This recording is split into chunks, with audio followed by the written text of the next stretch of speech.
Hello friends, welcome to crazy GK trick. तो आइए daily current affairs की सीरीज में आगे बढ़ते हैं। आज के इस वीडियो में हम 10 नवंबर के सभी करंट अफेयर्स को यहाँ पर डिटेल में समझेंगे। वीडियो में एंड तक बने रहिएगा। वीडियो पसंद आए आपको तो वीडियो को लाइक और शेयर कर दीजिएगा। अगर आपको डेली करंट अफेयर्स की पीडीएफ डाउनलोड करना है तो क्रेजी जीके ट्रिक के एप्लीकेशन से या फिर क्रेजी जीके ट्रिक के टेलीग्राम चैनल पर जाकर फ्री ऑफ कॉस्ट इसकी आप पीडीएफ को कलेक्ट कर सकते हैं। आप प्ले स्टोर से रूट एप्लीकेशन को और क्रेजी जीके ट्रिक एप्लीकेशन को डाउनलोड कर लीजिए। काफ़ी सारे फ्री बेनिफिट आपके लिए अवेलेबल है। आप उसमें इनरोल कर सकते हैं, ज्वाइन कर सकते हैं। फ्री बेनिफिट जितने भी हैं एटलीस्ट उन्हें तो वहाँ पर आप कलेक्ट कर ही सकते हैं। आइए आज के करंट अफेयर का सबसे पहला क्वेश्चन देखिए। 37वें राष्ट्रीय खेलों में पदक तालिका में प्रथम स्थान पर कौन सा राज्य रहा? हाल ही में देखिए 37वें राष्ट्रीय खेलों का आयोजन भारत के गोवा राज्य में किया गया, जहां पर देखिए पदक तालिका में महाराष्ट्र के खिलाड़ी प्रथम स्थान पर रहे हैं। आंसर ए हो जाएगा। आयोजन कहां किया गया, सबसे पहले हम इसकी बात करते हैं। देखिए ये नेशनल गेम्स हैं। कौन से? 37वें। आयोजन गोवा राज्य में 26 अक्टूबर को शुरू हुआ था और 9 नवंबर को ये खत्म हुआ है। मैस्कोट इसका मोगा है, जो कि एक जंगली भैंसे का प्रतीक चिन्ह है। तो मैस्कोट हो गया मोगा। उद्घाटन 26 अक्टूबर 2023 को भारत के पीएम नरेंद्र मोदी ने गोवा के फतोर्दा फुटबॉल स्टेडियम से किया था। अब यहाँ पर देखिए सीधे सीधे हम मेडल टेली पर चलते हैं, क्योंकि अगर यहाँ से क्वेश्चन आता है तो आयोजन कहाँ किया गया, ये सबसे पहला क्वेश्चन आ सकता है, या फिर इसके बाद मेडल टेली में टॉप 3 स्टेट पूछे जा सकते हैं। तो मेडल टेली में यहाँ पर राष्ट्रीय खेलों में महाराष्ट्र पहले स्थान पर रहा, जिसने 228 मेडल अपने नाम किए। इनमें से देखिए 80 गोल्ड हैं, 69 सिल्वर मेडल है और 79 ब्रॉन्ज मेडल है। दूसरे नंबर पर सर्विसेज स्पोर्ट्स कंट्रोल बोर्ड का स्थान आता है, जो बटालियन के जो मेंबर होते हैं, जो सेना के या बटालियन के जो सैनिक हैं, वो संयुक्त रूप से मिलकर सर्विसेज स्पोर्ट्स कंट्रोल बोर्ड के नाम से गेम खेलते हैं। तो ये दूसरे स्थान पर रहे। 126 मेडल इन्होंने अपने नाम किए, जिनमें से देखिए 66 गोल्ड मेडल है। तीसरे पर हरियाणा राज्य आता है, जिसने 191 मेडल 37वें राष्ट्रीय खेलों में अपने नाम किए। इनमें से 62 गोल्ड मेडल है।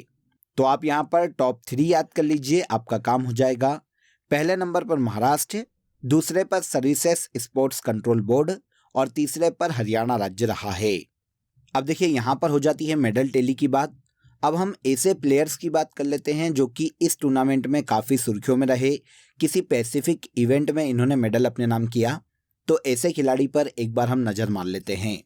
तो देखिए 37 राष्ट्रीय खेलों में योग आसन में शुभम देवनाथ ने देखिए गोल्ड अपने नाम किया, जो कि गोवा के खिलाड़ी हैं। तानिया चौधरी ने मेडल अपने नाम किया है हमर थ्रो में, उत्तर प्रदेश की ये प्लेयर है। प्रियंका गोस्वामी ने 20 के रेस वॉक में मेडल अपने नाम किया, ये भी उत्तर प्रदेश की खिलाड़ी है। ज्योति याराजी ने 100 मीटर हर्डल रेस में मेडल अपने नाम किया, ये आंध्र प्रदेश की प्लेयर है।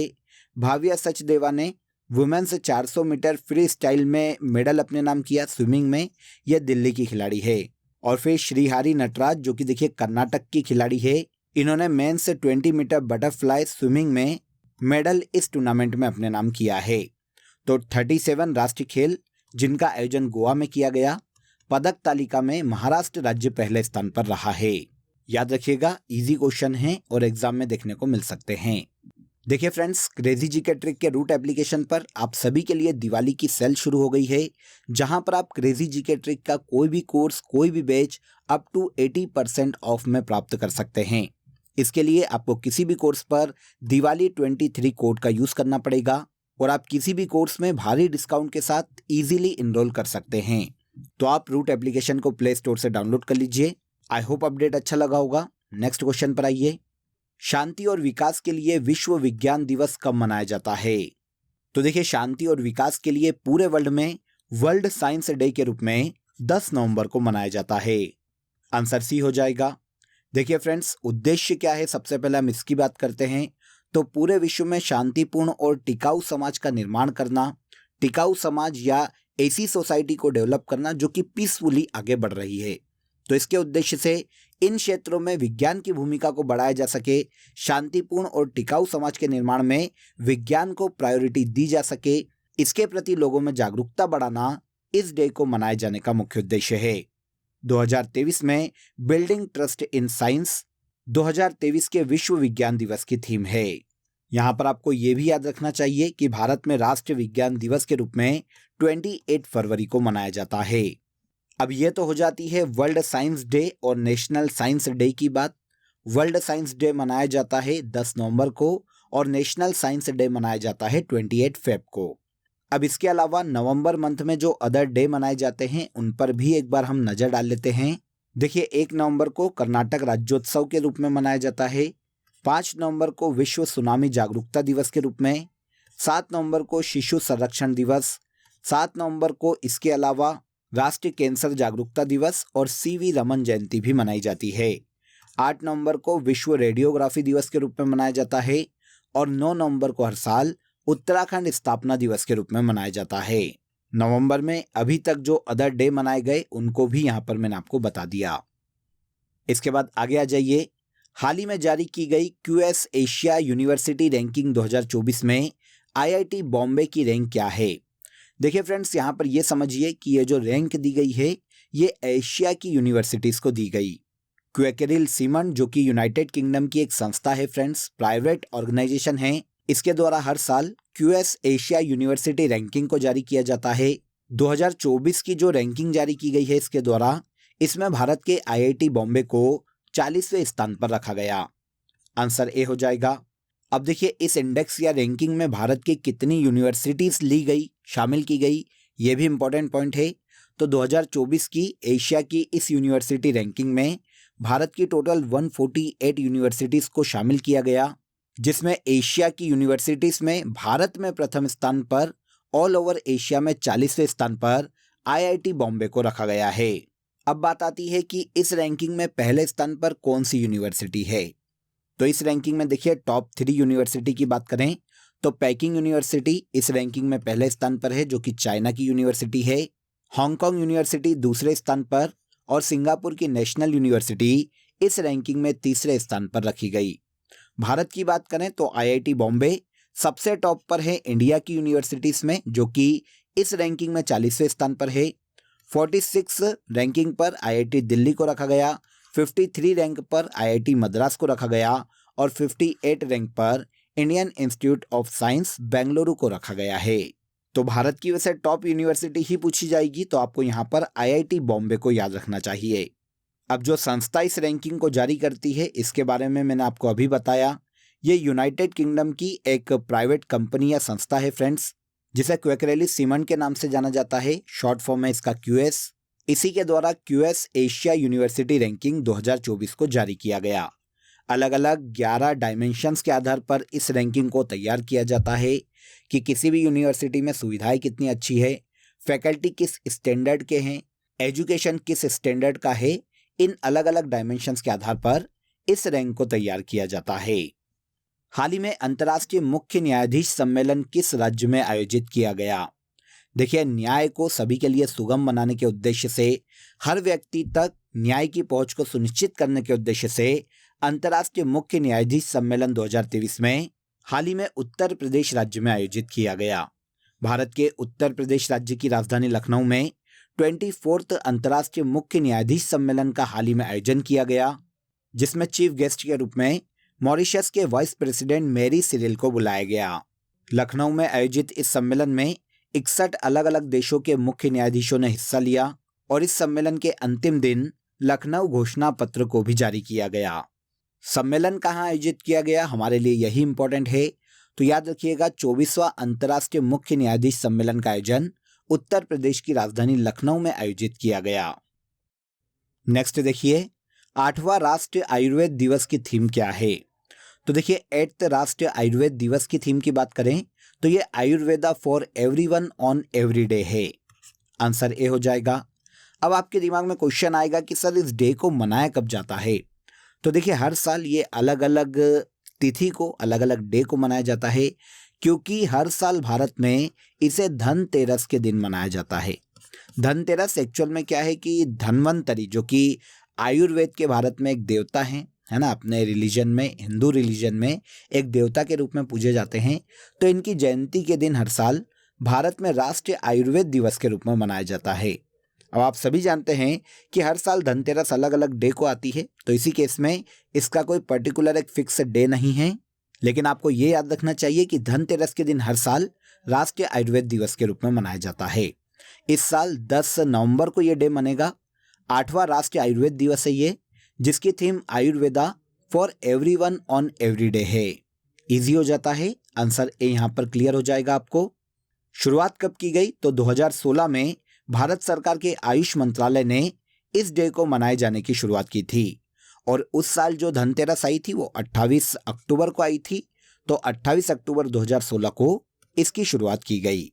इस साल 10 नवंबर 2023 को राष्ट्रीय आयुर्वेद दिवस के रूप में मनाया जाएगा, जो कि इस साल 8वां राष्ट्रीय आयुर्वेद दिवस है। अगला क्वेश्चन देखिए, हाल ही में किस देश की महिला क्रिकेटर मेग लेनिंग ने संन्यास की घोषणा की?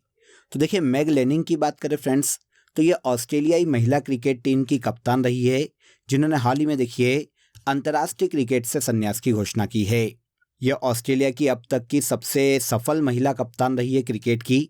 इन्होंने ऑस्ट्रेलिया को देखिए अपनी कप्तानी में 2 आईसीसी महिला क्रिकेट वर्ल्ड कप जितवाए और इसके अलावा 5 आईसीसी महिला T20 वर्ल्ड कप भी इनकी कप्तानी में ऑस्ट्रेलिया ने जीते हैं। इन्होंने देखिए T20 वर्ल्ड कप 2012 भी जीता था और 2013 में भारत में 50 ओवर का वनडे वर्ल्ड कप भी अपने नाम किया था। तो मेग लेनिंग, जो कि ऑस्ट्रेलिया की महिला क्रिकेट खिलाड़ी है फ्रेंड्स, ये आईसीसी की अब तक की सबसे सफल कप्तान है, मतलब सबसे ज़्यादा आईसीसी ट्रॉफी जीतने वाली महिला क्रिकेट कप्तान है। किस देश से? क्वेश्चन हमारा ये था। तो ये ऑस्ट्रेलिया से है मेग लेनिंग, जिन्होंने हाल ही में अंतर्राष्ट्रीय क्रिकेट से संन्यास की घोषणा की।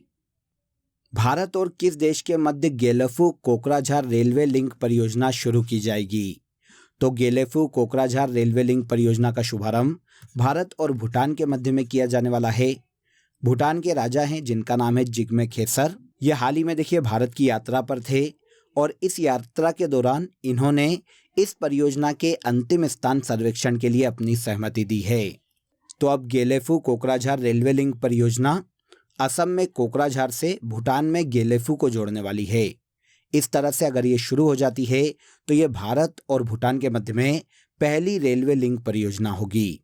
57 किलोमीटर लंबे इस रेलवे की शुरुआत 2026 तक होने की उम्मीद है और इस पर पूरा पैसा, मतलब जितना भी खर्च है, वो भारत सरकार के द्वारा किया जा रहा है। तो याद रखिएगा, गेलेफू कोकराझार रेलवे लिंक परियोजना भारत और भूटान के मध्य डेवलप की जा रही है। नेक्स्ट देखिए, चर्चित जीपीएस एंकलेट का इस्तेमाल किस राज्य में किया जा रहा है? देखिए, इस जीपीएस सिस्टम की बात करते हैं कि ये एक्चुअल में क्या है। तो देखिए, जो आतंकवादी है, जो अपराधी है, जो कि पैरोल पर या जमानत पर अपने घर जाते हैं या कहीं भी जाते हैं जेल से छूटने के बाद, तो ऐसे लोगों को मॉनिटर किया जा सके, ऐसे लोगों की मॉनिटरिंग की जा सके, इस उद्देश्य से जीपीएस एंकलेट का यूज़ किया जाता है।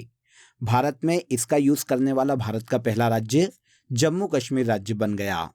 आंसर सी हो जाएगा। जम्मू कश्मीर में जमानत पर रिहा होने वाले आतंकियों की ट्रैकिंग के लिए जीपीएस एंकलेट का इस्तेमाल किया जा रहा है। जम्मू कश्मीर में सबसे पहली बार देखिए उधमपुर के एक आरोपी गुलाम अहमद भट्ट पर इसका इस्तेमाल किया गया और इसी इस्तेमाल के साथ इस जीपीएस का यूज़ करने वाला जम्मू कश्मीर भारत का पहला राज्य बन गया। उद्देश्य आपको नाम से ही समझ में आ गया होगा, देश में आतंकवादी गतिविधियों को कंट्रोल करना, आतंकवादियों की मॉनिटरिंग करना इस जीपीएस को यूज़ किए जाने का मुख्य उद्देश्य है। नाम दिया गया है जीपीएस एंकलेट। अभी तक देखिए इस टेक्नोलॉजी का यूज़ जो विकसित देश है जैसे अमेरिका, ब्रिटेन, ऑस्ट्रेलिया, न्यूजीलैंड, इनमें किया जाता था, लेकिन अब इस तरह की ट्रैकिंग जीपीएस डिवाइस का यूज़ भारत के जम्मू कश्मीर राज्य में भी शुरू हो गया। वैसे ये जो एंकलेट है, ये जो जीपीएस है, ये आरोपी की एड़ी में फिक्स किया जाता है। इसके बाद आरोपी जहाँ भी जाएगा उसके मूवमेंट को ट्रैक किया जा सकता है बहुत ही इजीली। जीपीएस को क्या नाम दिया गया? तो जीपीएस को नाम दिया गया है एंकलेट। यूज़ किसके द्वारा किया गया? तो भारत के जम्मू कश्मीर राज्य में इसका यूज़ किया जा रहा है। चर्चा में रहा HEL-1OS स्पेक्ट्रोमीटर का संबंध किस देश से है? तो देखिए, HEL-1OS स्पेक्ट्रोमीटर की बात करें फ्रेंड्स, तो इसे भारत के द्वारा विकसित किया गया।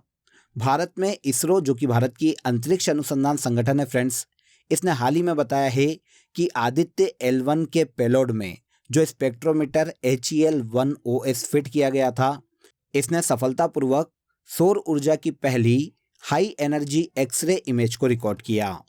आदित्य L1 सैटेलाइट के बारे में आप सभी जानते हैं कि इसे सूर्य के अध्ययन के लिए कुछ समय पहले ही लॉन्च किया गया था। इसी सैटेलाइट में HEL-1OS स्पेक्ट्रोमीटर फिट किया गया ताकि सूर्य की हाई एनर्जी एक्सरे इमेज को रिकॉर्ड किया जा सके। तो किस देश से इसका संबंध है, यहाँ पर यह पूछा गया है, तो इसका संबंध इंडिया से है। इसके बाद आज के करंट अफेयर का सबसे लास्ट क्वेश्चन देखिए, कर्नाटक राज्य ने 19वें कलाकार पुरस्कार से किसे सम्मानित किया? तो देखिए 19वें कलाकार पुरस्कारों की घोषणा हाल ही में कर्नाटक राज्य के द्वारा की गई और इससे हाल ही में अपोलिनारिस डिसूजा को सम्मानित किया गया। आंसर ए हो जाएगा। अपोलिनारिस डिसूजा की बात करें तो ये प्रमुख कोंकणी गायक, गीतकार और संगीतकार हैं जिसे हाल ही में कर्नाटक राज्य की सरकार ने 19वें कलाकार पुरस्कार से सम्मानित किया है। कला के क्षेत्र में इनके योगदान के कारण डिसूजा को इस पुरस्कार से सम्मानित किया गया। अब देखिए इस पुरस्कार की बात करें कि कलाकार पुरस्कार क्या है, तो आपको ये तो पता चल जाता है कि कर्नाटक राज्य सरकार के द्वारा इसे दिया जाता है। शुरुआत 2005 में की गई थी। कर्नाटक के ऐसे व्यक्तियों को ये पुरस्कार दिया जाता है जिन्होंने संगीत, नृत्य, थिएटर, सिनेमा या लोकगीत में अपना उत्कृष्ट योगदान दिया हो। तो ऐसे व्यक्तियों को कर्नाटक सरकार के द्वारा कलाकार पुरस्कार से सम्मानित किया जा सकता है। 2023 में 19वें कलाकार पुरस्कार से अपोलिनारिस डिसूजा को सम्मानित किया गया। क्लियर? तो यहाँ पर देखिए हमने 10 नवंबर के सभी करंट अफेयर्स को डिटेल में समझ लिया। अब आ जाइए आज की फैक्ट शीट में हम अलग अलग ऑपरेशंस को आगे बढ़ाते हैं। लास्ट सेशन में हमने 6 इंपॉर्टेंट ऑपरेशंस को पढ़ा था। आगे देखिए ऑपरेशन सद्भावना की बात करें तो भारतीय सेना के द्वारा जम्मू कश्मीर में जो ग्रामीण क्षेत्र हैं, जो LOC के पास के क्षेत्र हैं, उनकी लोगों की मदद के लिए इस ऑपरेशन को शुरू किया गया। ऑपरेशन अलर्ट की बात करें तो BSF के द्वारा भारत पाकिस्तान सीमा पर सुरक्षा के लिए ऑपरेशन अलर्ट की शुरुआत की गई थी। ऑपरेशन दोस्त, जब तुर्की और सीरिया में कुछ समय पहले भूकंप आया था तो उनकी सहायता के लिए भारत सरकार ने ऑपरेशन दोस्त चलाया था। इसके बाद ऑपरेशन गरुड़ की बात करें तो भारत में CBI ने ड्रग नेटवर्क को खत्म करने के लिए इस ऑपरेशन को चलाया था। भारत में रेलवे सुरक्षा बल के द्वारा रेलों में नशीले पदार्थों की तस्करी को रोकने के लिए ऑपरेशन नार्कोस चलाया गया था। और लास्ट है ऑपरेशन मिशन अमानत।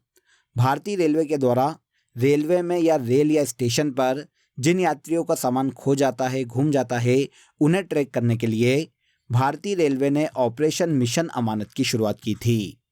तो इन सभी ऑपरेशंस को याद रखिएगा, बहुत ही इंपॉर्टेंट है।